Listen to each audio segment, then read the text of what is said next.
ফিরলাম বিরতির পর। চা বাগানের জমি জোর করে দখল করে নেওয়ার অভিযোগ, এবার অভিযোগ উঠল গ্রাম পঞ্চায়েত প্রধানের বিরুদ্ধে। আপনারা জানিয়ে রাখবো যে চা বাগানের জমি বেআইনি ভাবে দখলের চেষ্টার অভিযোগ উঠল কমলাসাগর বিধানসভার সেকেরকোটের মালাবতী চা বাগানে। অভিযোগের তীর স্থানীয় পঞ্চায়েত প্রধানের বিরুদ্ধেই।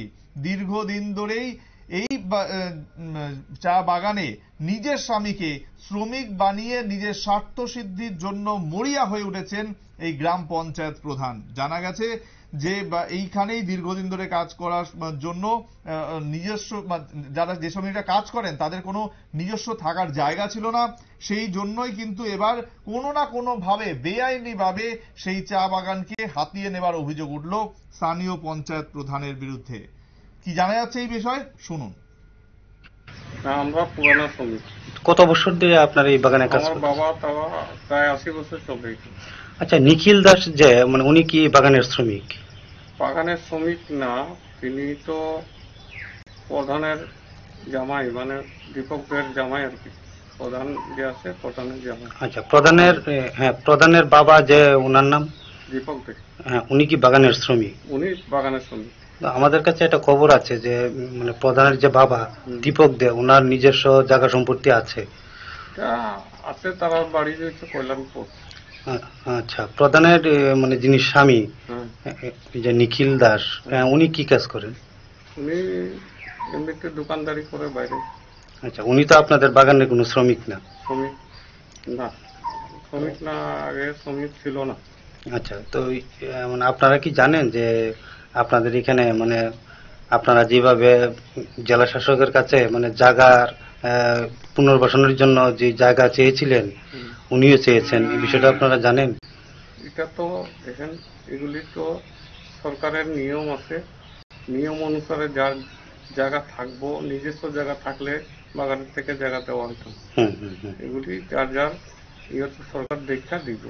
আচ্ছা, এখানে যে প্রধানের বাবা এবং প্রধানের স্বামী মানে তারা যে মানে জায়গার জন্য প্রেয়ার করেছে, তাদের নাম গেছে ডিএম অফিসে, মানে এই বিষয়টা নিয়ে কি বলবেন?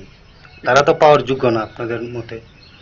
এটা তো আমি যতটুকু জানি, এটা ইনকোয়ারির মাধ্যমে দেখা হইব কার জায়গা আছে কার নাই, কে শ্রমিক না, এগুলি তারা ইনকোয়ারি করে তারপর সঠিক ইনকোয়ারি করে দেওয়া হইব। আপনাদের মতে কি মানে তারা কি মানে এই জায়গা পেতে পারে না? কি মনে হয় আপনাদের, কি ধারণা? আমরা তো দেখেন এখানে সবাই শ্রমিক, সবাই গরিব, গরিবের কারণে এই প্রধানের নিখিল দাসকে মানে জায়গাটা দেওয়া হয়েছে, মানে না মানে নাম দেওয়া হয়েছে। আচ্ছা, উনি তো অ্যাকচুয়ালি শ্রমিক না? শ্রমিক না। আচ্ছা, তারপর প্রধানের যিনি বাবা দীপক দে, ওনার তো নিজের মানে জায়গা সম্পত্তি আছে, যদিও শ্রমিক। এই বিষয়গুলি মানে কি বলবেন আপনারা? যারা অ্যাকচুয়ালি কল্যাণপুর থাকতো দীপক যে দে, তারা কল্যাণপুর জায়গা জমিন আছে, বাড়িঘর নিজস্ব আছিল, তারা ওইখান থেকে আওয়ার পথে বাগানের সঙ্গে যুক্ত হওয়ার কারণেই এখানে আওয়া হয়েছিল। এখানে বাগানের শ্রমিক হিসাবে কাজ করে এখন। আপনার নাম? বিষ্ণু মুন্ডা। এই চা বাগানটার নাম কি এটার? মালাবতী চা বাগান। কোন জায়গাতে এটা? বুঝলাম। এই বাগানটা কোন জায়গাতে এটা? সেকেরকোট।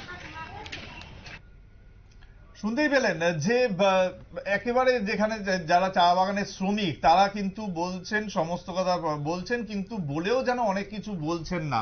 তারা বলে দিচ্ছেন যে প্রশাসন এই ব্যাপারে সিদ্ধান্ত নেবে, যেভাবে পুরো বিষয়টা এগিয়েছে সেভাবে আগামী দিনে যে কি হবে সেটা কিন্তু অবশ্যই সময় বলবে। কিন্তু এই মুহূর্তে যেটা বলা হচ্ছে যে এই যে পঞ্চায়েত প্রধান তার বিরুদ্ধে যে অভিযোগ উঠেছে, যে চা বাগানকে একেবারে হাতিয়ে নেবার যে অভিযোগ উঠেছে, সেটাও যেমন একদিকে ওই যিনি শ্রমিক তিনি যেমন অস্বীকার করলেন না, আবার এটাও সম্পূর্ণভাবে স্বীকার করলেন না যে আদৌ সেই চা বাগানটা অন্যের কাছে যে দিয়ে দেওয়া হচ্ছে সেই বিষয়েও কিন্তু তিনি ব্যাপারটাকে এড়িয়ে গেলেন। তিনি বললেন যে এনকোয়ারির মাধ্যমে পুরো বিষয়টা যাতে সামনে আসে এবং সরকারের কিছু নির্দিষ্ট নিয়ম রয়েছে সেই নিয়ম অনুযায়ী কি করা হবে সেটা সরকারি সিদ্ধান্ত নেবে।